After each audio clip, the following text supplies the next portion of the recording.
Welcome back to Unfiltered Truth with Jack Omar. Today we have a real treat, a very special guest, someone who has been a powerful voice in ministry, leadership, and now is stepping boldly into public service. He is a dynamic leader, a visionary pastor, and a voice that is shaping the future of Georgia. And he's my former classmate and someone who continues to inspire me. Many of you know him as the founder and former pastor of the powerful Impact Church, where he led with courage, innovation, and heart. You may know him as a coach, a consultant, and the architect of Normalizing Next. And now you know him as a candidate for governor of the state of Georgia in 2026. But more than all of his titles and his achievements, what I admire most about him is his spirit, his authenticity, and his heart for people. Family, please help me welcome my dear brother, my friend, and candidate for governor, Pastor Olu Brown.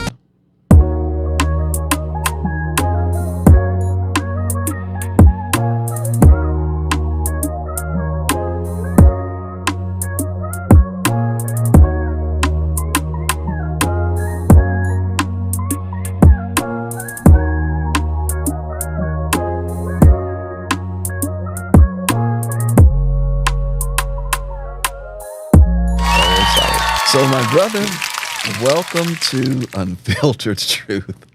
Bishop, good to be here with you. Man, thank you so very much for being here. Do you know how proud I am of you? Well, I feel the same about you. Our journey goes back a little ways. Quite a ways. It's been a few years now. 90, I started at ITC in 98, 99, I think. Yeah. And I was always just in awe of how your ministry was unfolding, Thank you. I remember when you were interviewed and you were going for an interview and we prayed together. But you're an inspiration. I look back on those days and I think the same with other movements in the country where people in the early days didn't realize the greatness of what was happening. They were just so enthralled in the day to day. And for me, I believe that was a little bit of both of our experiences. We had this sense of destiny, this sense of call, but we probably didn't fully see or know all that God was working and weaving in those moments. And so I look back on those days with awe. I look back on those days with gratitude for the folks like you that God connected me with and still finds a way to keep us connected. And it's amazing. I'm absolutely amazed at how things have come full circle again. Yes. I saw a photo of you. I had hair. I had hair. Yeah. I'm like, I saw a photo. I guess it was probably from seminary. I'm like, wow. Yeah. Time brings about a change, right? That's true. That's true. But it also develops us. It grows us. I remember being a kid projecting into my future and having these hopes and dreams, but not realizing I had to go through the middle first. And it was the middle that gave me, in some sense, the certification and the education to fully live into, where I am now. But it's that middle journey that I'm most grateful for. Wow. Which is oftentimes the most challenging part of the journey. It is. It is. A lot of people get stuck in the middle. Oh, my goodness. Don't know how to maneuver in the middle and get out of the middle. In my coaching training, I've been doing a lot of reading and work around what one philosopher or one writer says, that we go through change, and then after change is transition, and then after transition is new normal. And the wording is change is external, transition is internal. And I think if we ever get stuck, it's never in change, because change is forced upon us. It's transition. Wow. Because transition is a choice and it's a process. And I look at my life and my journey and where I am now. If there's any question I have for God is, God, why so many transitions? Why so many transitions? But in each of those transitions, I've been stronger, I've been wiser, I've been healthier. But when you go through them, they're not Hey, fun. that's the process. So, to that point, you have, you have an amazing story, Yes. an amazing journey, and I'm excited to have this platform for you to share Thank with you. us. You grew in ministry here from serving as youth pastor Yes. right down the street at Cascade United Cascade Methodist, United just Methodist Church. launching your own ministry, growing it, taking it from nothing to becoming one of the fastest growing large congregations in the country. Yes. Impact Church. Yes. And so here you are, and you made some decisions. So tell, Yeah. how did you, when I heard that you were retired, I'm like, oh, Lou, Yes.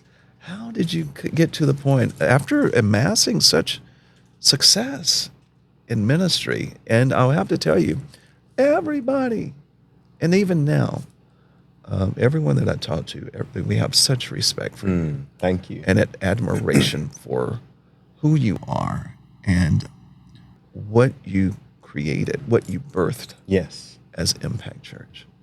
Well, for me, from a biblical standpoint, I've always embraced Jeremiah. Before you were born, I knew you. Hey, And I received and understood my call to ministry at a pretty early age as a senior in high school. But even earlier than that, my grandmother, my mother's mother, said, when he calms down, he's going to be a preacher. uh-oh. So people saw it and witnessed it in me. But I was always fortunate to see a broad picture of my life and knowing that being a pastor was a part of it and not all of it. And I admire and respect those who are pastors until retirement. We need it, in particular in our local church today. These very gifted, passionate, committed leaders who are in it until the very end. But I knew that would never be my journey. So you knew early on that you would be a pastor. I did. I remember having a conversation with a high school friend and plotting out my journey. Really? I'll go to undergrad, I'll go to graduate school, and I'll be a pastor. And it worked out the Just way I as you saw said. it. Yeah, as a teenager. But along with that, I also knew I had other interests in business and politics. And so people who have known me all of my life would not be surprised that I'm two things, a preacher and a politician. That's an interesting crossroad. Yes. So how did you make the decision of stepping out of the pulpit into policy, into politics? So when we planted Impact, the original plan was to only be there 10 years. Really? And I was there 15, so I actually stayed 5 years later than I anticipated. We were going through some development, and COVID hit. I was also experiencing my own personal transitions. And so at the 10-year mark, it was not the best time. So I actually stayed another 5 years.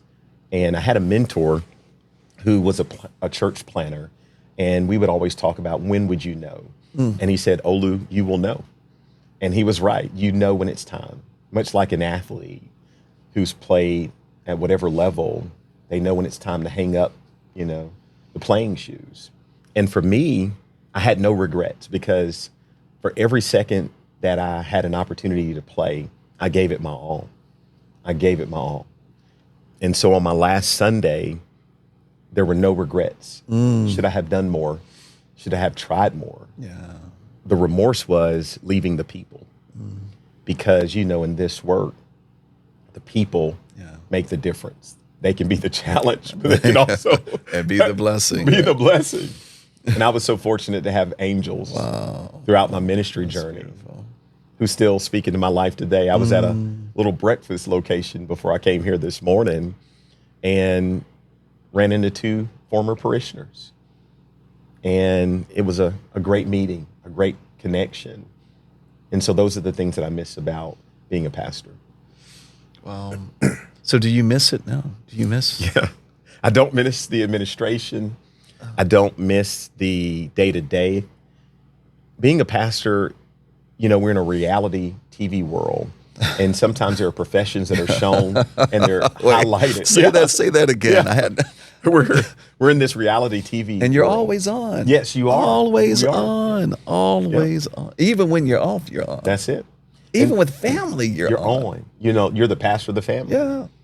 And so I think people have a certain idea of certain professions, of what a lawyer does, what a doctor does. And they don't realize it's a 30-minute episode that was edited down. And people have a warped view of what a pastor is. Wow. And they think it's only Sunday morning, or they think it's only preaching. Being a pastor is a 24-hour, 7-day-a-week commitment. And unfortunately, you're with people in most seasons of their lives of trauma. You get invited to very few parties and celebrations. You can count those on one hand, but you can count the traumatic experiences at 1 a.m. when someone calls and says, my mother's gone. Yeah. And you're often the first call. The first one. Yeah, And the hospital visits. And, very much so. the celebration of life services and all of those essential Yes. moments in the life of a congregant. So you made the decision Yeah, after 15 years 15 years. that it's time for you to move to your next. Yes. How did you decide to move into running for the governor of the state of Georgia? Which I'm excited about, I have to tell you. So it was a couple of transitions there. 3 years before I retired, we started the process internally in the church, meeting with key leaders, meeting with our bishop, meeting with what would be a supervisor in our denomination, a district superintendent. So for some people externally, they think I woke up and made a decision, but it was a 3-year process of bringing that through all of the necessary people and conversations. And the next step for me was to be a small business owner, to launch what is called Culver House LLC, which is training, writing, teaching, preaching, facilitating leadership across the country. And so the immediate next wasn't running for office.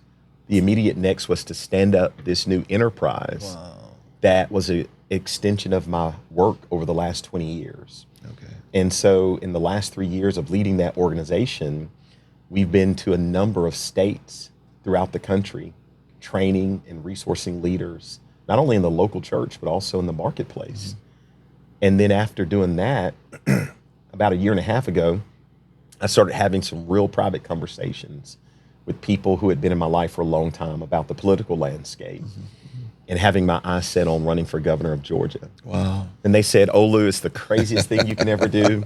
It's the hardest thing you can ever do. It's the most expensive thing you can ever do. But in all of those conversations, there was always a small window of hope. So taking the wisdom, taking conversations and prayer with God and conversations with myself, because in every leap of faith that I've taken, I'll always get a lot of advice. I'll always get a lot of wisdom. But at the end of the day, it's God and you. Hey. And hearing from God the yes, the no, the later. And in my experience, I feel like I got the green light from God to make this move. And it's been a leap of faith. And I was telling somebody recently on the phone, and they were just inquiring about the schedule, because you have the schedule with the business that keeps me in the airport about, 2 or 3 times a month. You got the schedule with the campaign that keeps you every day traveling Georgia, phone calls and things of this sort. If I didn't feel that this is what I was supposed to do with my life right now, the work would be impossible. Yeah. Absolutely impossible.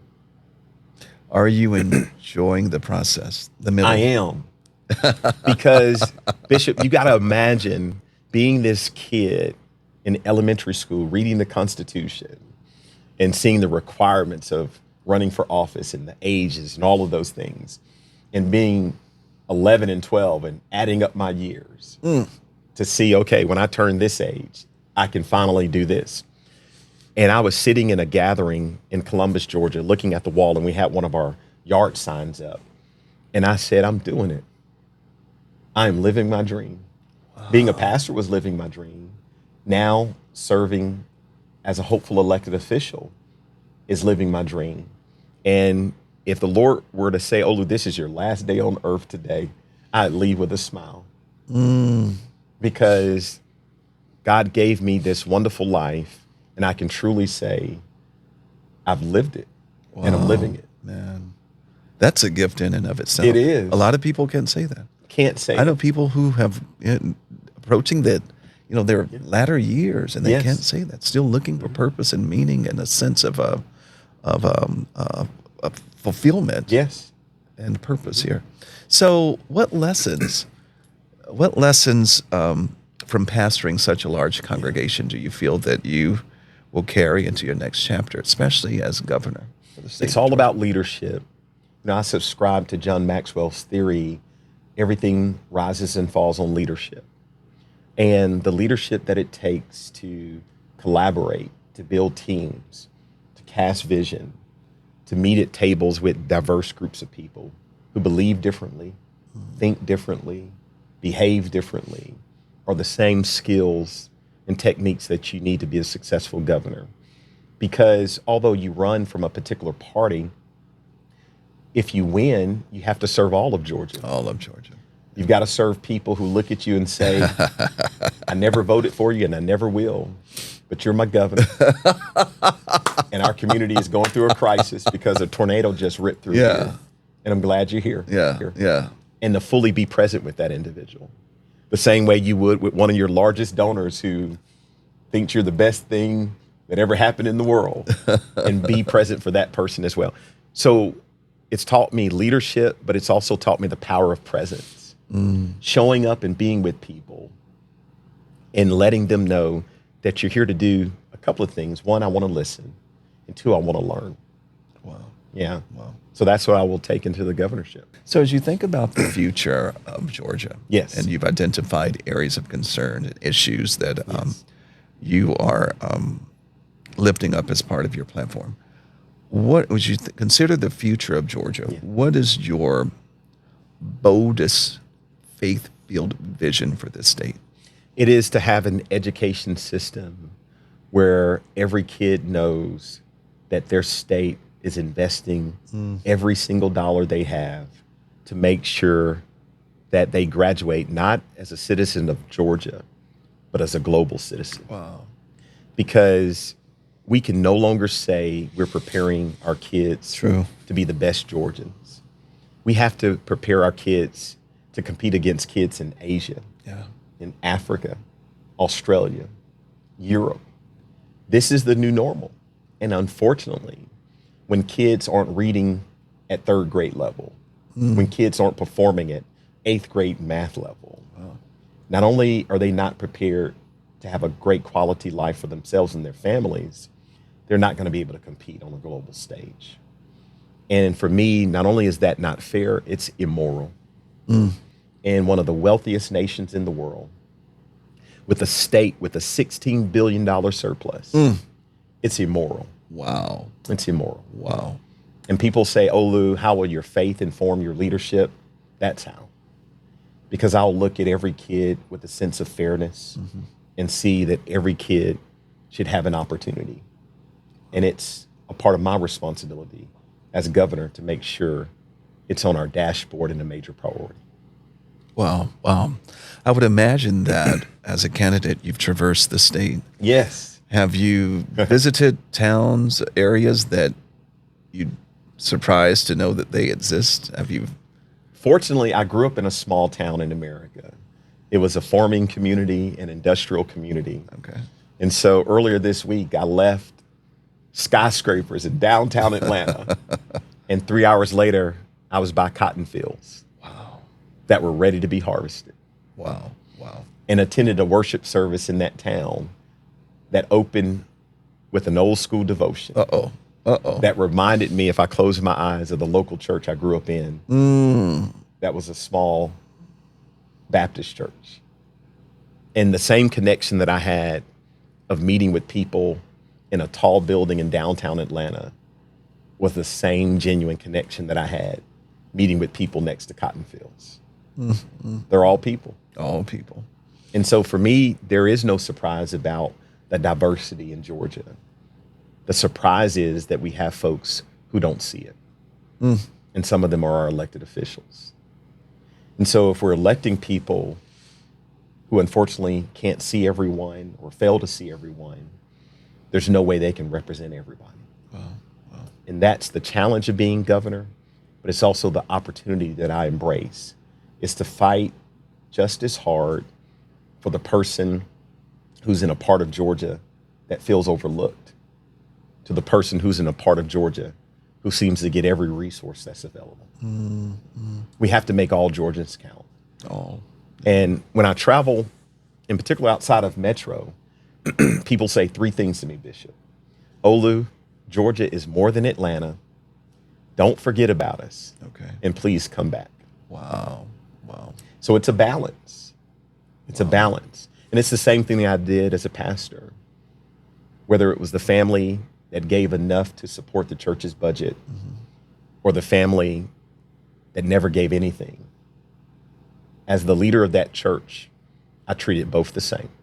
And I'll do the same as governor. What is the one truth?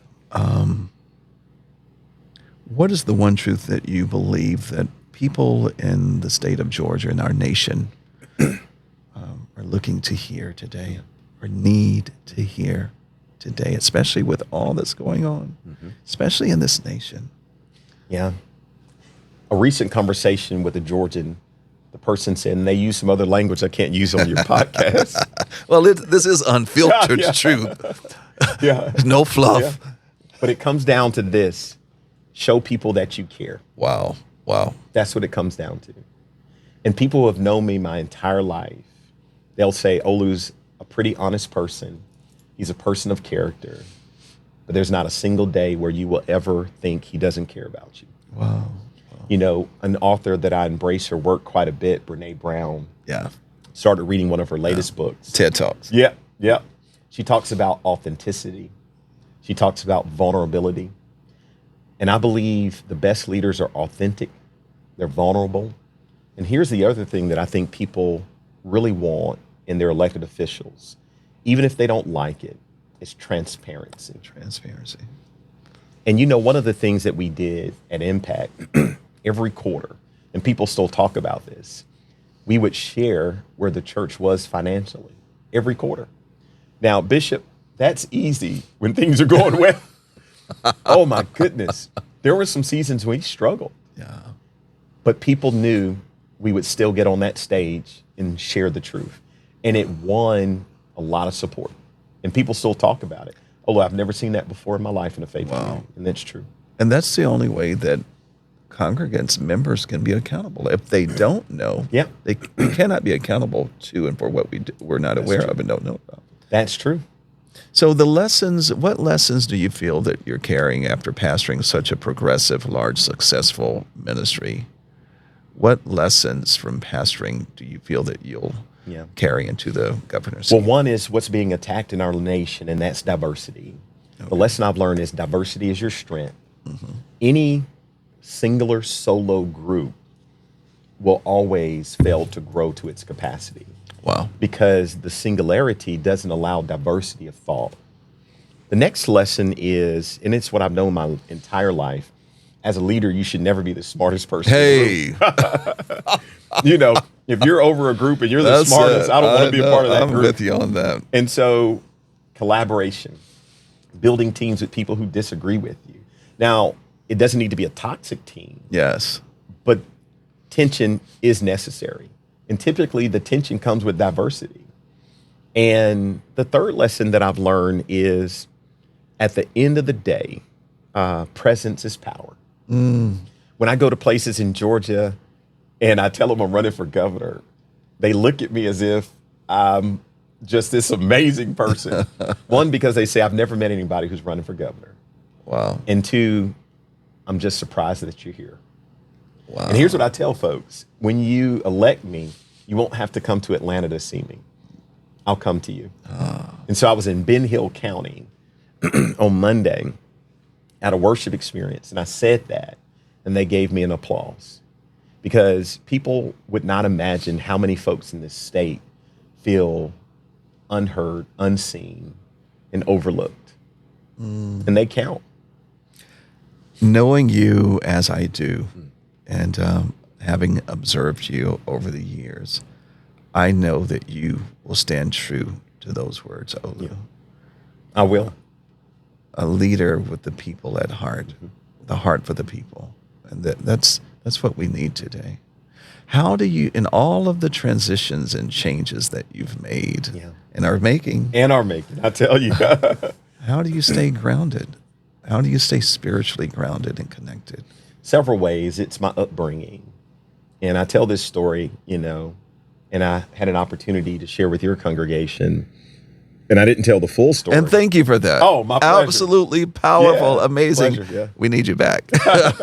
So if you can imagine growing up in a small town, to the left was your grandmother. Next door to Mr. Grandmother was Mr. George. He was born in 1899. Across the street was Pete Buckley. Next door to Pete Buckley was Willie and Essie Ward. Next door was Mrs. Blunt. Next door was Aunt Virgin Doc. And then to my right was my grandmother's sister, my great aunt and my great uncle. And these were folks who didn't have much education. Wow. They were, as we say, just the fruit of the earth. Didn't have a lot of money, didn't have a lot of resources. And imagine growing up in that kind of community where you heard stories about the Great Depression and how they overcame it. When you heard stories about coming together as a community to buy a home and to buy a rent home and slowly but surely amass an amount of wealth. I didn't realize it, but like water, it got into my system. And my great uncle, who was a high school custodian. And when I was in pre-K, I went to school half a day. And the other part of the day, I went to school with him. Wow. His office was not a C-suite. His office was the custodian's closet. And you can't have that experience and it not shape your childhood. To see a man who was a high school janitor, but yet had respect from people who had far greater than he would ever have. It built character into me. And so it keeps me grounded to this very day.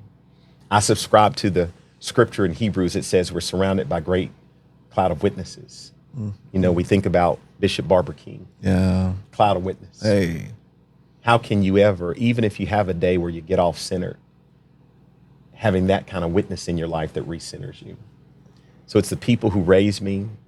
It's my own devotional life. We all do it differently. For me, it's prayer.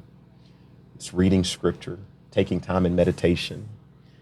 And then number 3, it's not taking myself too seriously. And I have a tendency to do that. But remind myself, Olu, the world isn't going to come to an end in 2 days, if this doesn't happen. And so those are the things that keep me centered and grounded. What do you want your legacy to be? It's a saying that I live my life by. I would rather try and fail than never to have tried it all. That's the legacy. When I die, my regrets won't be what I've done. My regrets will be the things that I didn't do.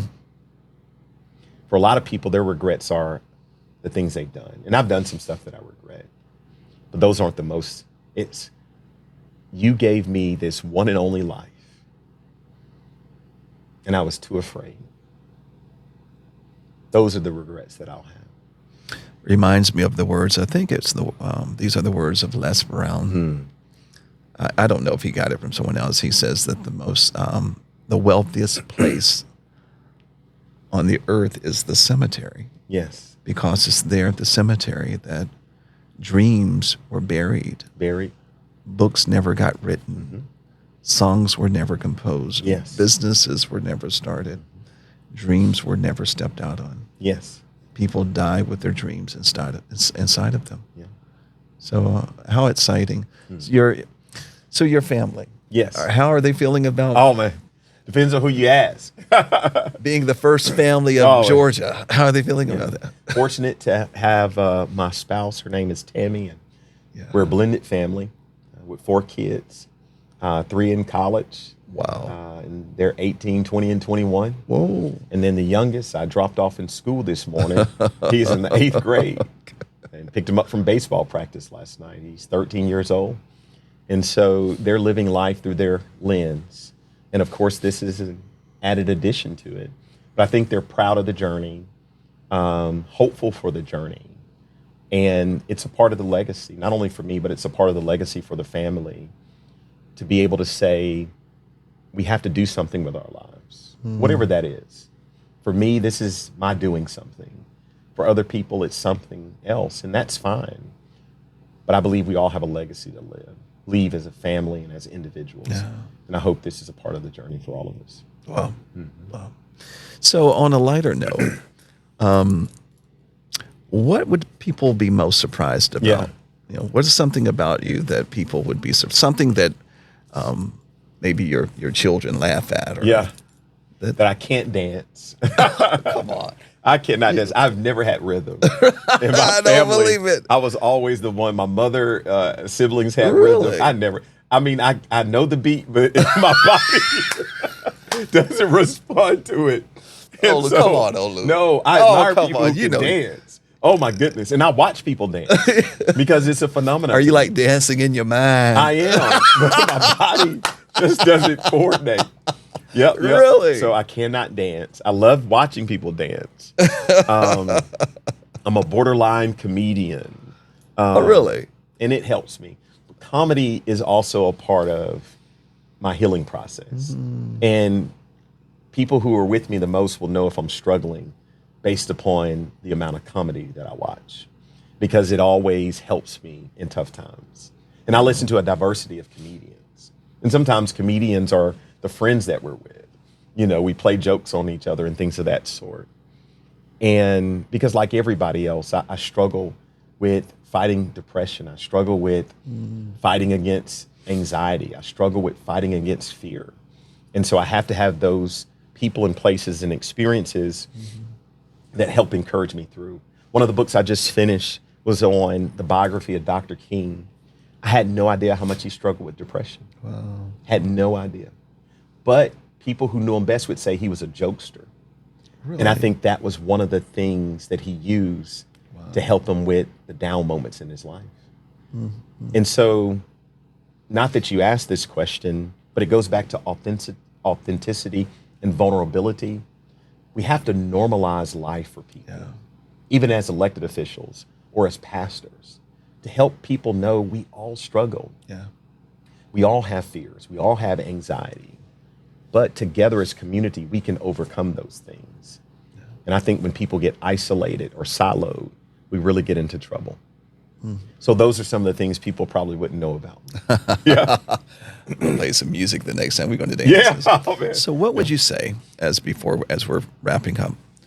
What words of encouragement would Yeah. you give to a youth or to an elder or to a single parent who is struggling with depression and anxiety, who's concerned about the future of the state, the future of our nation, the future for their children? What word of encouragement would you give to them today? So I get these texts like everyone around encouragement. And there was a picture, and it was a tree. Half of the tree had no leaves. You could tell it was the winter season. And the other half of the tree had these beautiful blooms. And it said, same tree, different season. And this is my word of encouragement. It's the season you're in. Don't allow your whole world to be painted by a winter season where everything is dormant. Nothing seems to grow. Wait on the next season. Persevere in this season. Stay hopeful in this season. And trust that life and God has not forgotten about you. Wow. And that's for the senior. That's for the single parent. That's for the kid wondering what life will be when they get older, or wondering if they will even become that age one day. You know, right here on this road, one of the great tragedies of my ministry was a young man who lost his life on this road. And Aman Shahid is his name. And Aman was a teenager. And one of the things I've learned about the loss of life, in particular, how a person loses their life, I'm not sure if some family members ever get over it. I think it's something they literally take out of this world with them. And I remember leading his celebration of life. And I think about the number of kids that I've had to say goodbye to over the years, like Aman Shahid.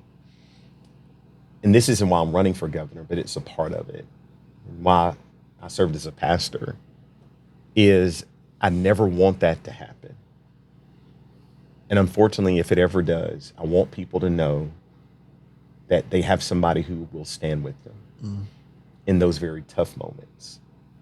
And so what I leave to people in this state, what I leave to people that I meet is hope.